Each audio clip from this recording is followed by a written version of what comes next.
Hello and welcome, my name is Parky and today we're playing some more Plague Inc. Evolved. Meet me back, where we're going to spread this dirty frozen virus across the face of the earth.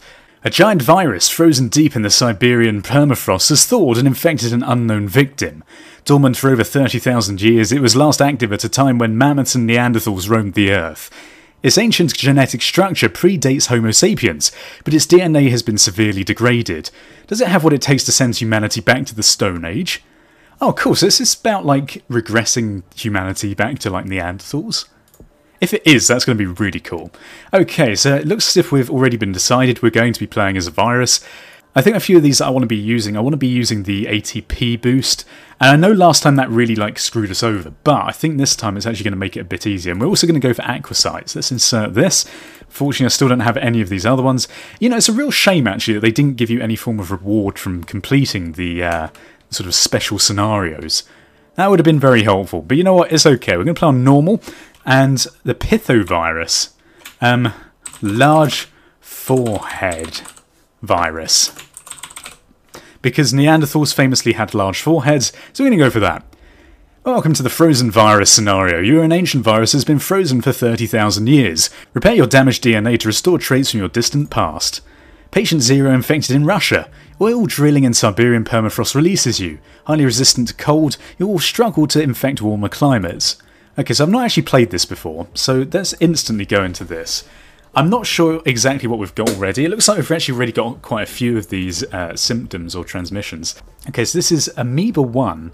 So it spreads primarily through freshwater and saltwater, increases infectivity. So I guess these are all going to be like Amoeba 2, 3, 4, whatever. I'm not sure. We've also got water. Symptoms are completely different. We've got mandibular strain, jaw clicking. So we've got drooling, anemia and cysts. Okay, and we've got really high cold resistance and DNA repair. Right, well this, I guess, goes straight for DNA repair, because that looks like it might be useful, because it's going to stabilise it in warmer environments.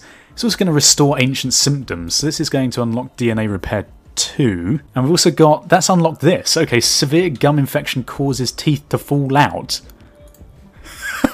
Okay. I think we need to go for that, considering how hilarious that sounds. We've actually unlocked the Amoeba 2 now as well. So it's going to thrive in warm body parts of animals, increasing infectivity, and as we are animals, of course that's going to help everything.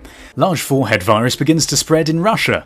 It's infected the first human. Perfect. Okay, well let's now carry on and see what happens. You've successfully evolved large forehead virus. Fantastic. So let's speed this up slightly. Disease type is a virus. It means that it's randomly mutating and other stuff. So we want some DNA points coming in so we can actually start evolving these things. How much do we need for this? We need 7 DNA points. Okay then. So we're now just basically waiting for it to either spread or just spreading to a new country. So we're going to get the Amoeba 2. Oh wow, that's actually unlocked everything else. That's fine. Well, I suppose we could probably go for, especially in rural regions, a mutation. It said that it's going to spread better in animals. So it makes me feel as though maybe I should go for livestock and bird. Although birds are animals, aren't they? What am I talking about? Maybe a rodent at some point. Okay, well let's go for livestock, because I think that might have been a bit of a hint by the game, although I'm not particularly certain. Now, what do we actually need for this? 7. Now, one thing that I feel is very important in this is that as soon as you have the DNA points available, you need to instantly spend it, because it's going to make the game progress a lot better. So we want bird next, I think, just because that makes a bit of sense. Maybe insect as well, because it's going to help in hot climates. Because obviously we're very resistant to the cold, but hot is not good for us right now. So we've got 8 DNA, we need a few more before we can do this. It's infecting thousands now. How many do we need for this? 12. Okay, it's spread into Turkey. Need 1 more DNA point, and then we can start involving our bird mutation. So let's do that. And then we're going to go in for insect, because insect, think if it helps spread in hot countries, that's going to help us. So for insect we need 11 points, which we have almost got. Okay, we've got that right now. Then after that, what do we want? Is Amoeba 3 a good idea? Spreads in animal feces, increasing infectivity in poor rural countries. Could be useful, you know. Maybe we'll go for this. We need 15 for that one. Finland is a wealthy country with high quality healthcare. To spread fast, you may need to evolve drug resistance. Okay, well they've actually not discovered it yet, which makes me feel like I should maybe not do that quite yet. Oh, this actually unlocked the next tier of things, like Livestock 2 and Bird 2. Maybe it'd be worth putting some stuff into there. Maybe Livestock 2, as we're now spreading through animal feces as well. Seems good. So let's go for that. I need 15 DNA points for that, so we might take a little while before we can get to that point. It's more infectious than TB though, so hopefully it's going to spread even quicker. We're sort of rolling over a bit more now, so let's go for livestock 2. And then after this, I'm feeling like we might just go for the same pattern again, bird 2 and then insect 2. It's more infectious than HIV, that's good. Russia is almost completely taken over now, but that's fine. They're going to eventually find us anyway, I think just due to the fact that, unfortunately, we have already got some symptoms in here that are fairly noticeable, like dribbling and your teeth falling out. I don't know about you, if my teeth started falling out because of some disease, then I would instantly go to the doctors and find out what the fuck was going on. Anemia symptom mutated. It's been done without DNA points. Perfect. Okay, well, I don't know if that's actually going to help us right now. But you know what? I'm going to take it anyway. But what we're going to do is we're going to pump some more points into insect. Charities are holding a large forehead virus awareness day to raise the profile of this disease and encourage developing a cure. Okay, so we need one more DNA point. Thank you very much. Then we're going to get that. Now, what do we want to go into next? I think, well, there's some interesting stuff in here. Got the DNA repair, which is going to restore ancient symptoms and ability to resist basic immune responses. That seems good. Let's go for some of that. It's quite cheap as well. We only need 4 for this one. What does this next one do? It's going to restore even more ancient symptoms and withstand higher temperatures. Okay, that might actually help instead of investing points into the heat resistance instead. Airplanes use new sterilisation air filters, being used to stop airplanes transmitting any disease between countries. That's okay, I'm kind of glad I went for the water route now. So we've actually got DNA repair 4. I don't know if I should be doing this, I suppose maybe it would be quite useful. Resist advanced immune responses, and it's going to restore even more ancient stuff, which is good. Large forehead virus has mutated and developed the cyst symptom. Not sure if that's particularly useful, but you know what, we're going to take it. We're going to go for this, and am I sensible doing this? I think we probably are going to need this. It seems like very specific to this virus, which seems good. Ancient symptoms and even more hot environments. You know what, I'm going to stick with it. I'm going to commit to this. It's infected more people in the world than the common cold. Okay, I think we've got more for this now. And then the final one, full DNA repair. So it's giving access to entire genetic code from the Neanderthal era, can now entirely reshape the human temperament. Wow, okay, and it only costs 10 DNA points, so I feel like we should go for it. UK has started sending research teams to infested countries, hoping to speed up development of a cure. Okay, so we need to keep an eye out for that. It's actually spreading to these cold countries very well.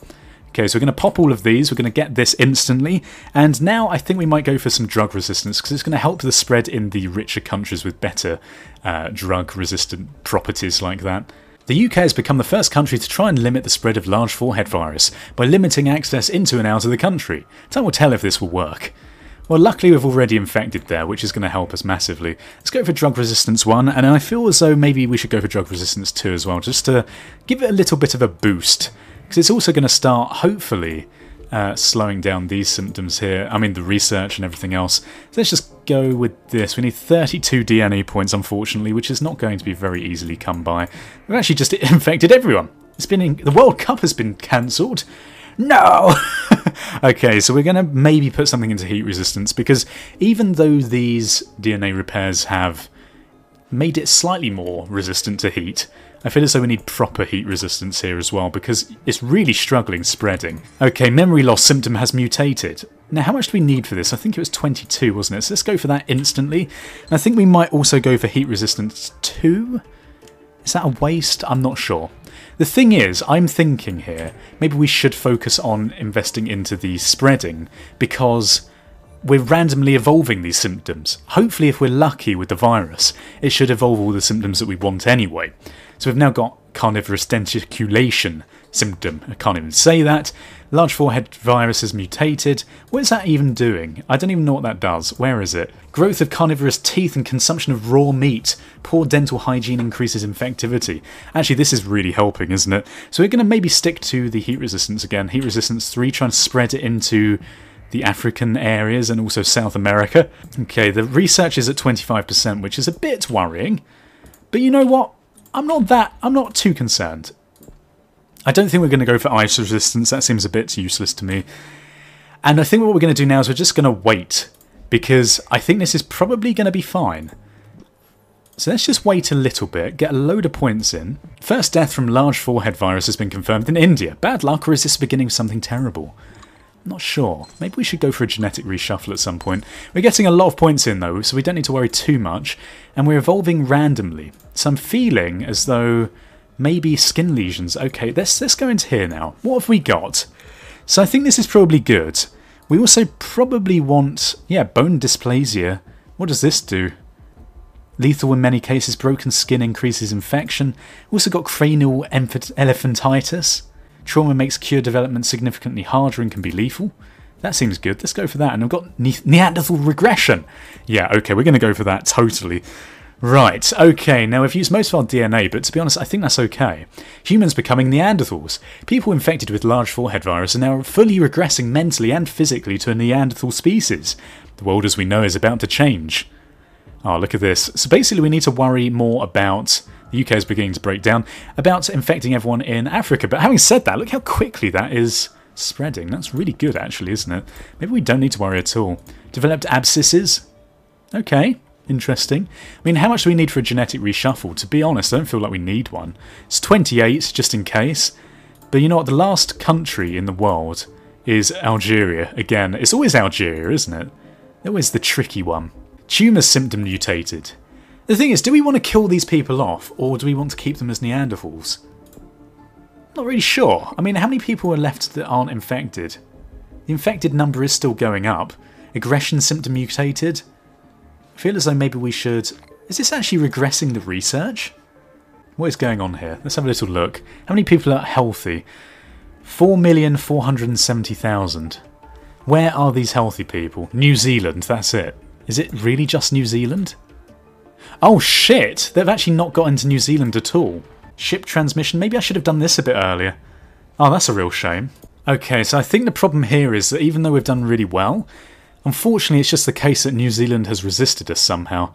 So I feel as though maybe we should just go into water too. I'm not sure if this is actually going to help, because unfortunately we've actually got no one infected over there and there's no ships running in the world, which is not really helping. It's like one of those typical circumstances where you just miss one small island somewhere. Ah, that's so frustrating, because we did so well on the rest of the world, but for some reason it just didn't get into New Zealand. Okay, well, there's not much else we can do here, so maybe what we should try and do next time is go for some water. Okay, well, unfortunately New Zealand screwed us over in that attempt, but what I'm going to do is I'm going to try this again, so let's just give it another go. Okay, so I've done exactly the same thing again. I think it's just unlucky sometimes when you play these games, whether, you know, you randomly spread in some countries or not, because this time did it literally exactly the same thing and it's gone into every single country. So I think it's just unlucky, basically. It's been very good this time. No healthy people left in the world. Aggression symptom mutated, and we've got a few more DNA points left over. If you have a little look into what I've put things into, we've got the 3 heat resistances, 2 drug resistance, and all of these as normal. All of these transmissions that I had before, and we've got this line of stuff down here as well. And we haven't got any of these other things, but to be honest, I think this is fine. Australia is now in anarchy as well, which is fantastic. So if we speed this up a little bit, it's killed over 120 million people worldwide. The amount of research is going to slow down massively now, because everyone is getting a bit dim. Actually, now everyone's a Neanderthal. So there you go, everyone's Neanderthals.